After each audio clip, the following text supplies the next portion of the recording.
Chapo is a name you may or may not have heard in recent memory, but if you have, it's most likely through his association with other rappers including Lil Peep and Space Ghost Perp. But when you really look a little deeper and hear his entire story, you start to realize that Chapo is no less than a legend in the scene whose influence can be felt throughout. And that's why I'm about to enlighten you about the entire story of Chapo. So let's run it and hopefully I get this right. Let's do it. So Chapo was born February 14th, 1996 in Cleveland, Ohio. His birth name is apparently a very long religious African name, but many of his close friends just call him Carlito, which is of course short for his actual name. He was raised on the west side of Cleveland, Ohio, and he also had a very religious father, and because of that, his father actually practiced polyamory, meaning that he had 2 wives and several kids with each of them, with Chapo being the oldest of all of them. Despite that though, he wasn't very close to his father, and was instead raised primarily in his early life by his grandmother, who was extremely strict, but eventually he would move in with his mother, who was a little bit more lenient and would actually let him explore the neighborhood as well as himself. He would often go door to door looking for people to hang out with, but he hung out primarily with his cousin Yells, who unfortunately is now in jail for life, as you can see from this tattoo that Chapo got on his face, but I'm getting a little bit ahead of myself here. The two would often hang out, smoke, get into trouble, and play with cap guns, but eventually those cap guns got upgraded into full-on guns when they broke into a house and ended up finding a modified firearm, which they ended up firing out of the window. You know, basic stuff you do for fun when you're a kid, but it wasn't all mayhem because his mother would show him different types of music that he would eventually fall in love with, like Boozy, Biggie, Kevin Gates, Gucci Mane, and Lil B, mostly being inspired by Gucci Mane for his constant drops and insane work ethic, wanting to replicate that when he made his own music, but for now, he wasn't really doing that. He ended up going to public school while he was growing up, but he ended up getting expelled over and over again to the point his parents thought, you know what, we'll just homeschool him, but he never ended up going to that either, and eventually he just stopped schooling altogether in grade 8. Him and his father would grow to have a very contentious relationship where his dad wanted him to be more religious and followed that, but he was having more fun in the streets and just fucking around and didn't want to listen to his father because overall he just didn't respect him. And he rejected his father's teaching so much that eventually he ended up getting a cross of Peter tattooed on his forehead as another FU to his dad. He would eventually begin rapping when his sister's baby daddy would introduce him to a group he was in called Certified G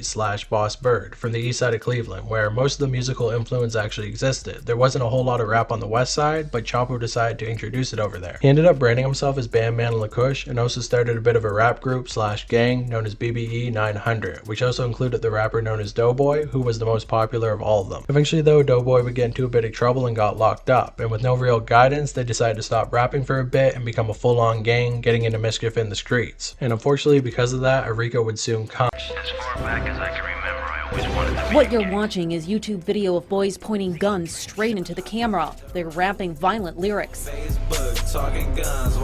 Some of their shirts are tagged. The Cuyahoga County Prosecutor's Office told us this is a video made by members of the vicious gang BBE 900. With Chapo being the last person the cops needed to pick up before they could drop the entire case on them. And while he was locked up, he thought about how there was no anime, bitches, or really anything fun to do whatsoever in prison, so he decided to turn his life around, and luckily he didn't get it too bad in the Rico case, so he was able to go free. And this is when he decided to change his name to Chapo, based off the Gucci Mane song called El Chapo, but when he tried to name himself that on Twitter, the name was already taken, so he changed the O to an X, and there you go, that's how the name was made. But unfortunately, he still felt kind of lost in the scene because his music sounded so much different than everybody else's, but he was able to call up Doughboy and ask for guidance, who told him, your style is dark and evil, and I think you need to link up with Space Ghost Perp. And luckily for Chapo, Perp was already signed to a group known as RBMG that was actually owned by Doughboy, and the two were able to form a connection and eventually create the group known as Black Money Boys Death Row, which was really more of a production group than an actual rap group, but despite that, you probably should have just called them professional shit talkers because both Chapo and Perp got up to a lot of mischief on Twitter. He ended up going after Lil Yachty, called it Lil Uzi Vert, said some stuff about Gucci Mane, and just overall was standing behind his homie Space Ghost Perp, who's pretty infamous for being the biggest shit talker in the world, so hanging out with a guy like that, of course you're gonna partake just a little bit. And not too dissimilar to Uno the Activist, of course they didn't really fuck with the younger generation coming up, so they had a lot to say about that. But despite that, it wasn't all shit talking because they did actually end up dropping 3 projects as the years went on, and he even ended up making some connections with people like Lil Tracy and Black Cray. But despite that, his real blow up moment hadn't come yet. He'd been rapping since about 2010 with his first mixtape, Stack First, Shit Later, releasing in 2011. But his early music is a little bit hard to track. Some of it is on SoundClick, some's on YouTube, some's on actual cassette tapes. He did all different types of stuff, but eventually he would settle on SoundCloud, with the first official project uploaded on there being as far back as 2014 with his tape called Nightmare Before Christmas. He was starting to gain a buzz, but he actually got a big spike in relevance after his Space Ghost Perp went on the No Jumper podcast and shouted him out, and a lot of people would check out his music from there. But his real traction began when he dropped the song known as Cooking Yams, which got 1 million views overnight. But you do have to kind of know the history behind this, because it's actually a very disrespectful song that was made to diss the deceased rap producer known as ASAP Yams, who was a big part of course, the ASAP mob. And yeah, I know he's not really a producer, he's more of a manager, kind of football coach type of thing. Don't get on me for that, I don't know exactly what to call him, but he was a big part of ASAP mob, okay? So why did this happen? Well, there's actually quite a storied history of why ASAP mob and Raider clan started beefing in the first place, but the real situation that started it off is when ASAP Bari attempted to diss Perp in front of all of his homies and tried to embarrass him, which eventually led Perp to go to Chapo to drop the song called Cooking Yams, which, as I said before, was a diss track on the whole ASAP mob, but was especially disrespectful because it was talking about Yams specifically. And this sparked a massive Twitter war with Perp dissing Yams, ASAP Rocky, Post Malone, Bones, and even Playboi Carti, with Chapo hopping in on the fun by dissing ASAP Rocky, Lil Uzi Vert, Playboi Carti as well, and even more, with Rocky responding to all of this by telling him to pull up on him in New York and throw hands. Now, it's not certain if Chapo ever did this, I don't really think he did, but it's interesting to note at least. And then things got even more disrespectful when Space Ghost Perp dropped his own track called Rip Yams that ended up using a sample from one of Rocky's songs, and then they started fighting again on Twitter and went on, but we're not covering all of that right now. As the year continued on, Chapo and Perp would continue to drop collab EPs on Daft Piff, with Chapo especially flooding SoundCloud with non-stop mixtapes throughout all of 2016. But that whole time, Perp never stopped. He continued to diss people like Uzi, Yachty, Smoke Perp, Lil Pump, and others, with Chapo trying his best to get him to chill out, but every time there was drama, he was on his side every time, being a true friend to him. But eventually the group would disband and Chapo would join up with a new clique called Working on Dying, which became a pretty prolific producer group in recent years. He ended up dropping a tape with them called 215+1 and landing his first official show in Philadelphia. But when he got to the venue, only he was allowed inside, so he had to pay for all his friends' tickets, not really making any money off the show. The group continued to work with each other for a while, but eventually Chapo ended up going to LA to perform at a show, and that's where he met Lil Peep. The two became fast friends and actually ended up moving in together. And Chapo was actually present for that whole Ski Mask the Slump God drama where he was dissing Peep, telling Ski Mask to actually pull up to the house so he could give him a fade. And if you're not familiar with the whole stolen clothes arc, either Young Cortex or Young Goth ended up stealing some of Ski Mask the Slump God's clothes. He got mad at Lil Peep. If you want to know more about that, watch my Many Beefs of Lil Peep video, because I've already covered this situation pretty extensively. During their time living together, Chapo and Peep would make a couple tracks, but more than anything, they were actually friends. They would make music for fun, but it wasn't a situation where Chapo wanted to use Peep for music or Peep wanted to use Chapo to get clout. It wasn't like that. They were just friends. But through his connection to Peep, he actually went to a party and met Adam22, and then got connected to the whole No Jumper podcast, getting a bunch of his music videos dropped on the channel, and even doing a full-on No Jumper Presents Chapo mixtape. And of course, he got an interview on the channel in late 2016, where he continued to go after multiple underground rappers, including Yachty and ASAP Rocky. And this interview is mostly remembered because Chapo had such high energy, with a lot of the people that Adam would usually interview being on drugs and slow. When they heard Chapo being so energetic, a lot of people really fucked with it, and he gained a lot of fans from that. But Chapo would get his first big break in 2017 when he ended up dropping his track Vanguard with a Lyrical Lemonade directed video on the channel, propelling him to all new heights. And he also dropped his Emo Savage mixtape around this time, which included the track 4 AM in LA featuring Lil Peep. And that was immediately followed up by the Lil Charizard EP, which also featured a track from Peep named Drip Remix. But things weren't all positive, because soon Chapo would see Peep for the very last time in Cleveland, when he ended up performing on the Come Over When You're Sober tour, and then soon after that, he ended up passing away. And of course, everybody would show their support and condolences to the fallen artist, well, except Space Ghost Perp, who decided to make fun of his death, leading Chapo to finally cut him off once and for all. I mean, they would eventually become friends again, but then they fell out a second time, and then in 2020, Space Ghost Perp would start flaming Chapo, dropping diss tracks and screaming about him on live. Pac-Man, mouth ass.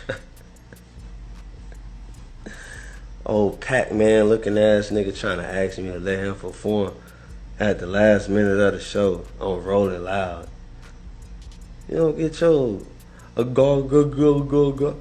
Even tweeting about how he fell off multiple times in his classic fashion, because apparently Perp was already kind of upset about Chapo because he was hanging out with Adam22 and the two of them had beef. But I don't want this whole video to be about Space Ghost Perp, so let's get back to Chapo now, because he never stopped dropping music. He actually ended up releasing over 70 albums in a 4-year span between 2019 and 2023. And he didn't stop getting attention either, because he ended up getting a feature from Trippie Redd, and then he got an even bigger feature from T Grizzly, which is really cool because if you don't know, that's actually one of my favorite rappers ever. And in a weird turn of events, his girlfriend actually ended up proposing to him, and then the two of them got married in their front yard in 2019. And then immediately after that, he performed a sold-out show the very same night, which he described as one of the best days of his life. Unfortunately though, this relationship would eventually end in a divorce, but I don't think Chapo cares that much because he actually has 2 girlfriends now, showing that even though he didn't really fuck with his father, he definitely took something from him because he's definitely practicing that polyamory, baby. And he got even more musical connections, eventually meeting up with Lil Uzi Vert, Future, Young Thug before he got locked up, and strangely enough, even lived with Tana Mojo for a short time. So overall, Chapo just seems to be winning. He ended up meeting Mulatto. He was part of one of the weirdest team-ups of all time when Trippie Redd, Krishan Rock, Jaden Smith, and him all took this picture, and what a lineup there. He ended up helping out people like Zelly Ocho, Sid Carlito, and Kill Cody, putting them all on, or at least helping out their careers. And of course, being from Ohio, he eventually met MGK, got a shout out from him, and the two even performed together pretty recently.